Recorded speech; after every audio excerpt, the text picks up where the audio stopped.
now I think is our time for the review section of our podcast. And I think we want to start with the Acolyte episodes 6 and 7. I'm going to break open a beer.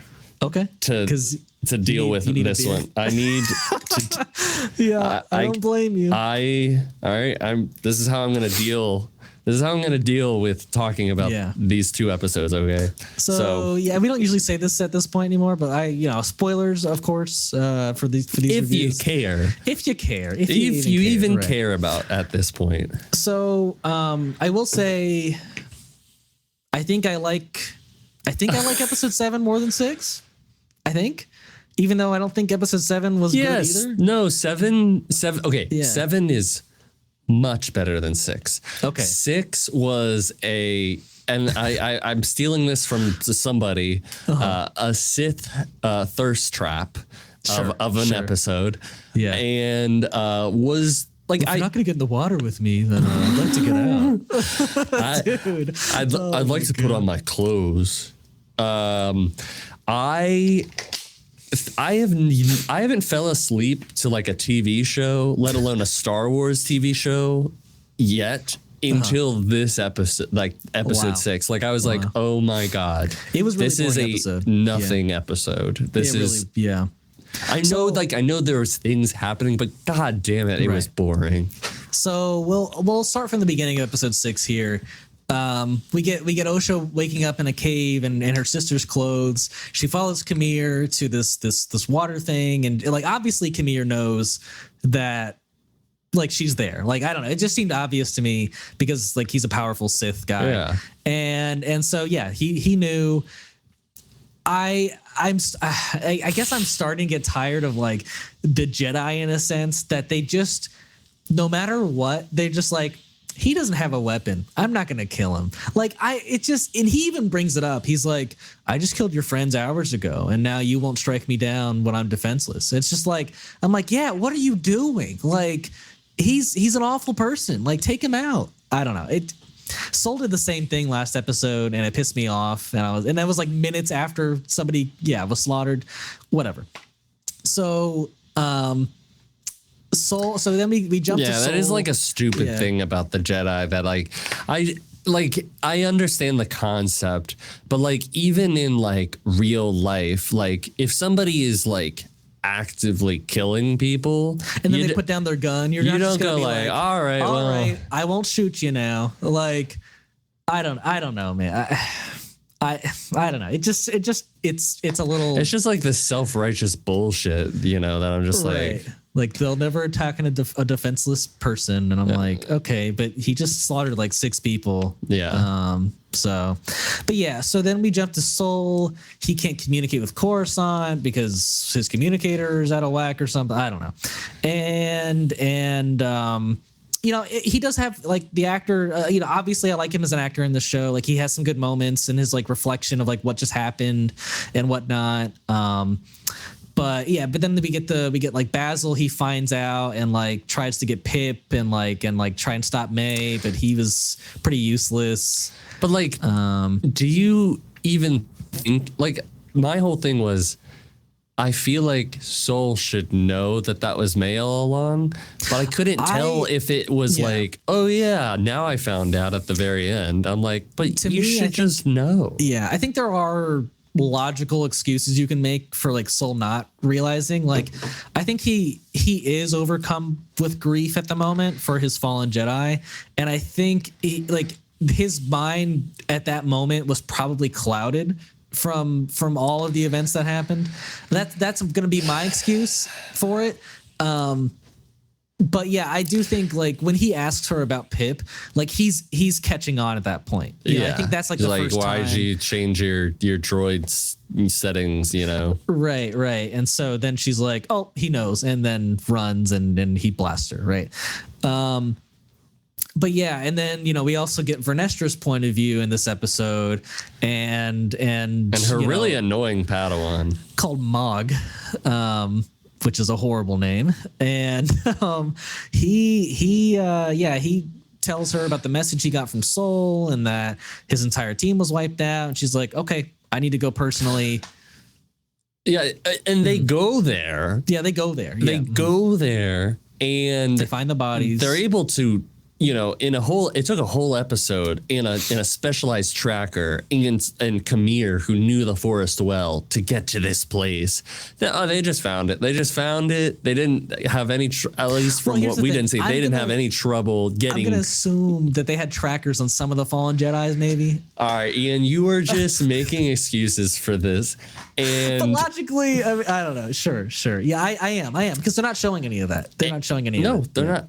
And I'm having to fill in. You're having to fill in the gaps for it. Uh-huh. And he goes, "What do you think happened here? What do you fucking think?" And then he can sense the battle that happened. He can sense it, and then he goes, "I think it might have been Soul. Where the fuck did that come from? Where is that conflict coming from?" I think the only reason to think that is because they sensed it was one person fighting all these people, and Soul was the only person who came out of that alive, right? But we said in an earlier episode, they said it must be whoever's May's master. Why wouldn't you just think that? Why? I don't know. Like, it just seems like, to me, it seems like, we need to make conflict and like have Vanestra show up and be like, "Soul, don't you do it. Don't you? We know." And it's like, no. So then by the end of the episode, it seems like she's like, yeah, let's, because I don't know. I think there were some theories on this. I don't really know what to think about it, but like, I think people were like, I think a better story here is that a Jedi went mad rather than like there's a Sith user out there. And so that is what she's going with. And I think it's real shit. I think it shows the huge flaws in the Jedi. Yeah, but it's like this one Jedi master who you've known for years, and this Padawan, decades, this Padawan's probably known his entire life, goes, I think he went crazy. I would never. I just. I'm like, okay, all right. This is stupid, but all right. I agree. Whatever. That is gonna explain how the Jedi never think that there is a Sith. That is what they're gonna kind of base this off of. They're gonna bring that information to the High Council, and Soul will now be an enemy of the Jedi. Or he'll most likely be dead by the next episode. I wouldn't guess that. I think he's gonna die. Yeah. I mean, look, he might die by the end of the next episode, but I don't think it's gonna be like the start or anything, But yeah, the next episode is the finale, so. And hopefully the end of this show. I would hope so as well. But basically, the rest of the Kamir Osha stuff is him. Like he says at one point, like his goal is like he wants the power of two, and he wants somebody to train. And he's like, you can reach your potential with the dark side, and she's like, I don't want to use the dark side, and she almost kills him with a lightsaber, but she doesn't give in because that would be the dark side. And so that's all that. Nothing happens, and she could have escaped the whole time. No. And there was like a steamy, like, ooh, he's naked, and now he's getting out of the water, and we're building this like, this like potential love. You're my master, and I'm your apprentice, but also like maybe we like each other, and ooh, aren't you like the bad boy? Like, ooh. I just don't know how she could ever have feelings for somebody who just murdered a bunch of her friends. And to be fair, like, I'm only saying that. I'm not saying that because that's a boy and that's a girl, and he got out of the water and he was naked. I feel like there was moments where I was like, wait, are they about to like kiss? And like there was definitely like at least a friendship forming, like at least, at least a friendship. And I was like, oh, okay, all right. Yeah. And I'm like, okay, obviously the way that this show is going is Osha's going to turn bad and May's going to turn good. That's what it seems like. Especially after what we see in... Because he's going to get his new in acolyte. 7. Yeah, and I'm like, okay. Right. So at the end of the episode 6, May wakes up strapped to a medical bed, and Soul's like, I've been waiting to say something to you for 16 years, and you're going to listen. and so that's how we end the episode. I've been waiting to talk to you for 16 years. And I'm like, have you? You thought she was dead? So have you been waiting that long? And I'm not gonna say this as like an excuse, but in my head, the way that I interpreted that was, I've been thinking in my head what I would say to you if I could. Right. Okay, sure. But yeah, so episode 7, we get another flashback to episode 3 was. Well, also we should mention that Osha ends up putting that helmet on.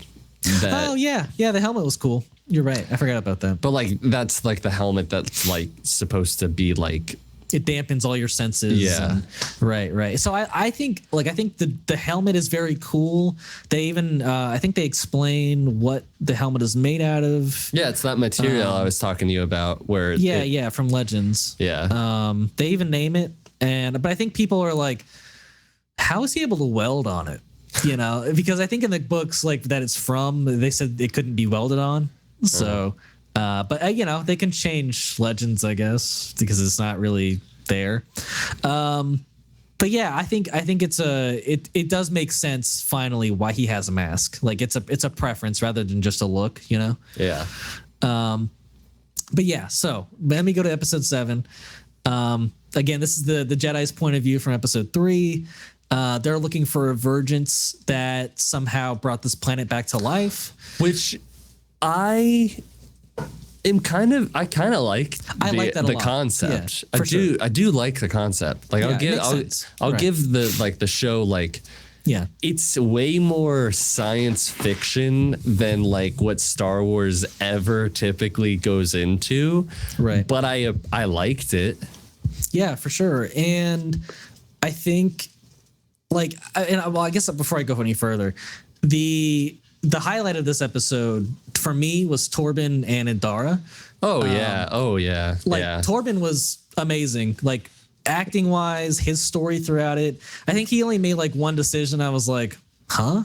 Well, that's it. We're just gonna go get the girls. Yeah, I was like, why are you so desperate? Like you're on a peaceful planet. You're doing nothing for 7 weeks. Well, why are you so desperate to leave? Because he's fucking like, ugh, I'm wasting my time. What are we doing? But he just asked. I want to go home. If I knew this was something important, and then they're like, yeah, it's incredibly important, and he's like, ugh, I'm just like, what, huh? Yeah, all right, fair enough. Yeah. So, and then Indara, her being like, I don't know, she had so many moments with Torben that was just like, she's a great master.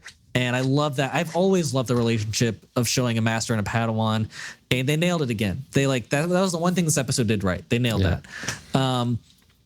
Now, where it starts to go off the rails here is that go on. They go to this planet. Nothing like whenever we've been in Star Wars so far. People go to planets all the time and are like, oh, this is where the city is. And there's, I can tell that there are people living here and blah, blah, blah. There's never been this notion that they went to this fucking planet and didn't know that there were people living there the entire time that they were there. Like that, that I was like, don't tell me that they think that this planet is completely uninhabited, because their intel, though, what they were saying was that before they got there, this was a completely destroyed planet. So they had no information of the new planet that had formed. They don't have sensors that detect life on the planet. Yeah, they probably should. Yeah, that's a good point. I've just never heard of a Star Wars anything where they go to a planet and weren't immediately able to find out where the bases of where to land their ship and where life forms are reading on a planet like that. I'm just like, okay, whatever. Sure. Whatever. Yeah, I didn't even think about that. It's a good one. But yeah, mine is when Soul finds the girls that were in the forest from episode 3, and he follows them and he finds their base, and instead of like logically just turning around at that point because he knows where the base is, he climbs and breaks in, and I'm like, what are you doing? Like, you have no reason to do any of this.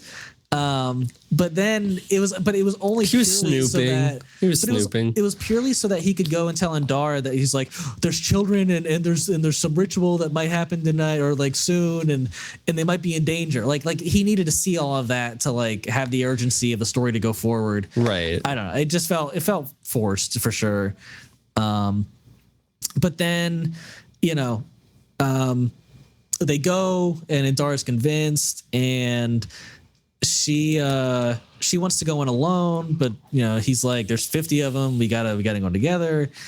And another one of my favorite scenes from this episode comes up, which is the Torben mind stuff. I think the transition of like going into like his own mind was really well done. And then his acting, the emotions he had, I loved it. It was great. And you got to see a really different side of like Mother Anastasia. I think that's her name. A lot darker. A really, really scary person compared to her motherly side. I was like, oh, okay, you got both sides to you, okay.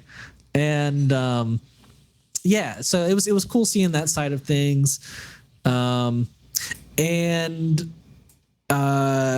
else happened? I also wanted to just bring up, people had brought up, I'd seen criticism that like, well, now these two girls are going to be like two of the most powerful beings in the Star Wars universe. I was like, they're just two girls that were conceived of the Force somehow. That doesn't necessarily mean that they're going to be two of the most powerful beings. And then this episode comes along and I'm like, wait a second. So they were conceived of potential of like this convergence, which is a very important thing to happen, a very powerful thing. And not only that, they are the same exact consciousness, same exact person split in two.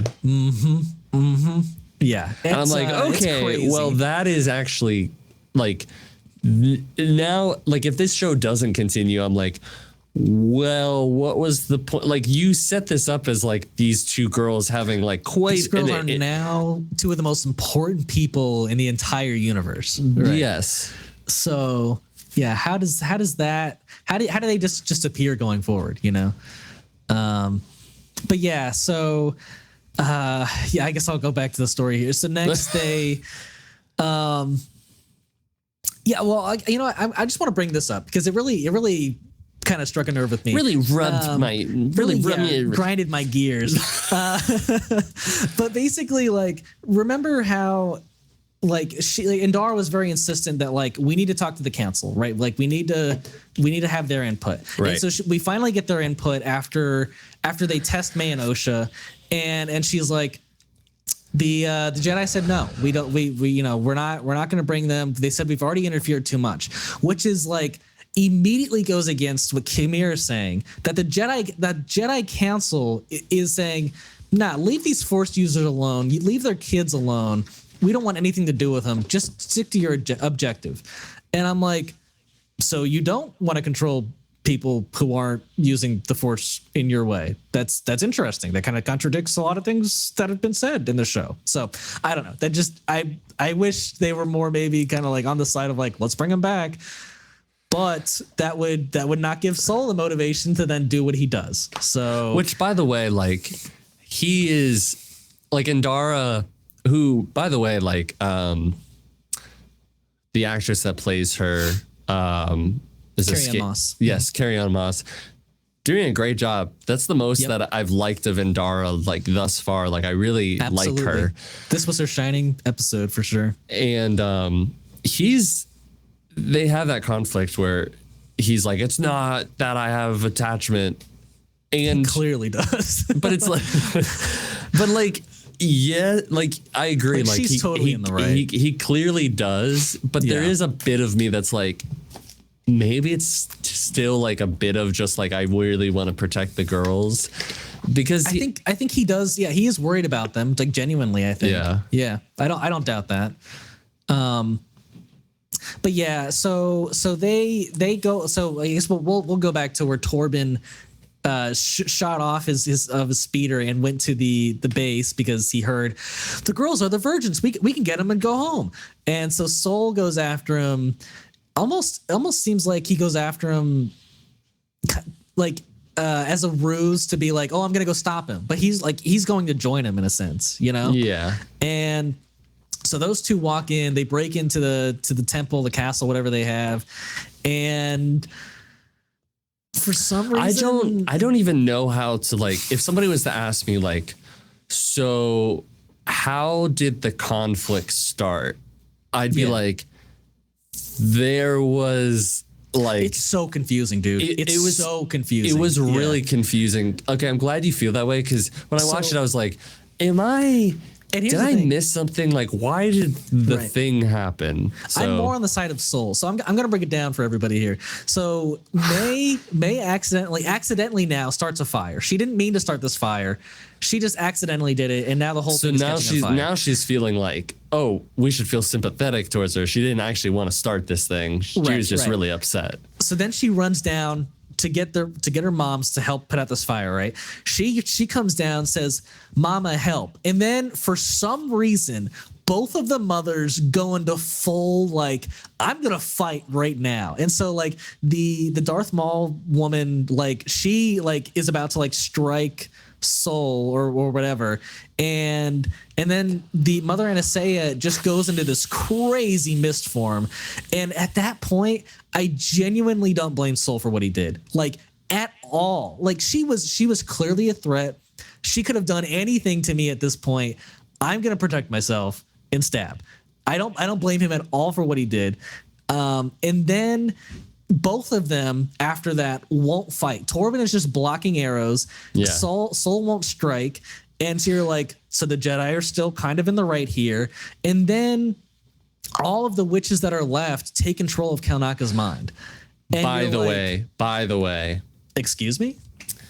I'm sorry. You are, what are we on, 7? Uh-huh. You are 3 to 4 episodes too late to give me this Wookiee fight. And even then, sorry. He was still the most minor character in this entire episode. Yeah. Like, I don't know how you don't make him more important when you're focusing on the 4 Jedi of this story. Like what is going on? If I wanted to like the Wookiee fight, I really did. I wanted my experience seeing a Wookiee Jedi with a lightsaber, like, as like, you could feel his strength. I'll give it that. Yeah. But no, I was dead inside. I was like, fuck you. So, you could have given this to me like episodes ago, and I agree. You show it to me now. And he's not even really Kalnaka. Kalnaka. Right. So the way this ends is that Endara pops out of nowhere, does some crazy cool moves, and it for some reason is able to be more powerful as one person against an entire coven of witches. Okay. Well, what did she do? Oh, remember, she did something to his mind. Right. She pushed them out of his mind. I don't know exactly what he did or what she did, but like every single witch was like holding hands and controlling Kalnaka. And then when she pushed them out of his mind, they all just died. Yeah, I was like, they died, right? Well, yeah, they just died. I was like, how? So every single death that occurred was a self-defense maneuver from the Jedi. So I'm like, what did they do wrong? Like, the only thing they ever did wrong was go there in the first place. Like, that is their only crime. Like, genuinely. Yeah, I think if I was Sol, though, I'd feel bad because because what happens at the end? We haven't even discussed that. Well, there's that, and then there's like maybe he realized that he reacted too quickly and shouldn't have stabbed the mom. I understand, but like, because she said, I was going to let her go. I feel you, but like, how was he supposed to know when she did that scary ass maneuver that's what she was going to do? But if you're him, like, let's say like you stabbed this woman and like, you know, she was like, I was just going to let him go, but you killed them. Like, you wouldn't feel bad and tormented about it this whole time. I'd feel a little bad, obviously, but like, you gotta like do something else besides turn into like a scary mist. Like that was, I genuinely can't blame Soul for stabbing like also, at all. 100%. By the way, I know like we've talked about like people can do whatever they like, the Force can look different, but like again, turning into like this mist. I was like, insane. It was a cool effect, but it was insane. Yeah, I'll say like it looked cool, but I was like, what? Yeah, where are we? Where are we going? So yeah, he's holding up the two. Yeah, the bridge scene from episode 3. Yeah, go on. He's holding up the bridge. It's cut in half. It's starting to fall on both sides. He's obviously having a very difficult time holding both sides up and has to pick between the two. And he picks Osha, lets May fall. Yep.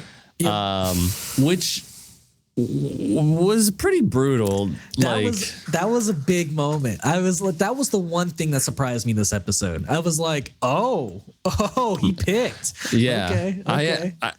And I liked that. I did too. Yeah. I still have yet to see how she survived that, but yeah, you're right. They still have not. Both flashbacks did not show how she survived, because in Star Wars you can fall and just inexplicably survive. You know, that's just how things go in Star Wars. So, but that is the end of episode 7. We get most of the context, and also lying. You know, they're not going to tell the actual truth to the Jedi Council about what happened. They're just going to because of for Osha's sake, and also like lie to Osha. Sure. Yeah. I think it almost would have been better if they told Osha the truth. If you explain it how I explained it, where like, look, we were there, we wanted to bring you because you wanted to come, and then your mother like went to this crazy form that scared the shit out of us, and we thought we were in danger, and so we protected ourselves. And I don't know, I don't think that's a bad story, and I think it's the truth. And I was expecting that the Jedi actually committed some crimes, but no, Torben drank some poison for jack shit. And yeah.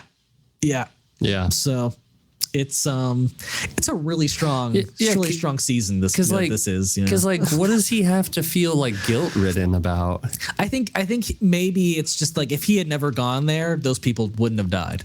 Yeah, like pretty much, right. So yeah, that's episode 6 and 7. We got one episode left, and we will be back to review the pile of garbage that the show is. So, look, yeah. And I just want to say, like, anybody who's still watching, like, this part of the review, I want to like Star Wars. I want to like this. I wanted to like this show. And I don't have like I don't like people of color in Star Wars. I don't like gay characters in Star Wars. I don't like girls in Star Wars. Like, it's not any of none that of at that. all. None of those fucking, you know, idiot, you know, cousin fuckers who want to like complain about that, which is bullshit.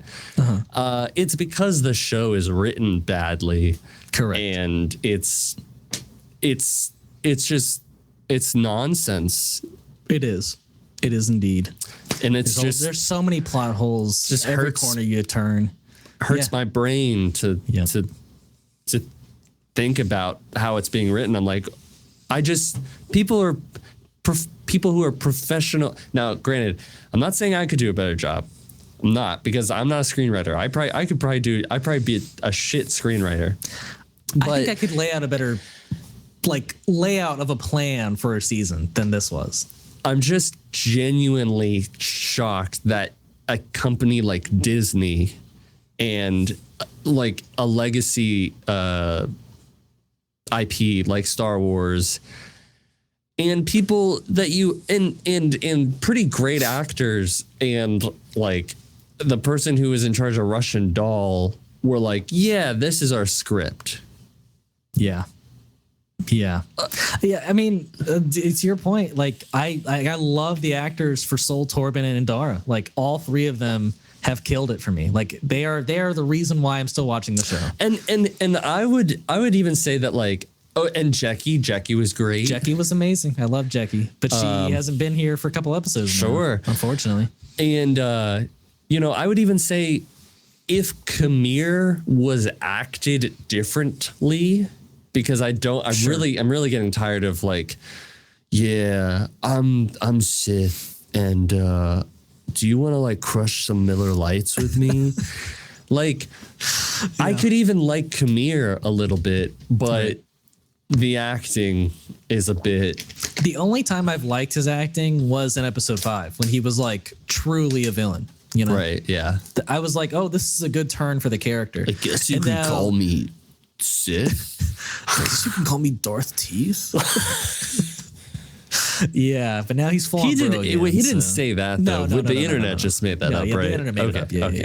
Yeah. Sorry. But yeah, that's our review. We got one more to go next week. I literally say, like, every single time I'm going to press it, I guess I'm just going to yell at the TV for 30 minutes. Yeah. Probably it's going to happen next time too.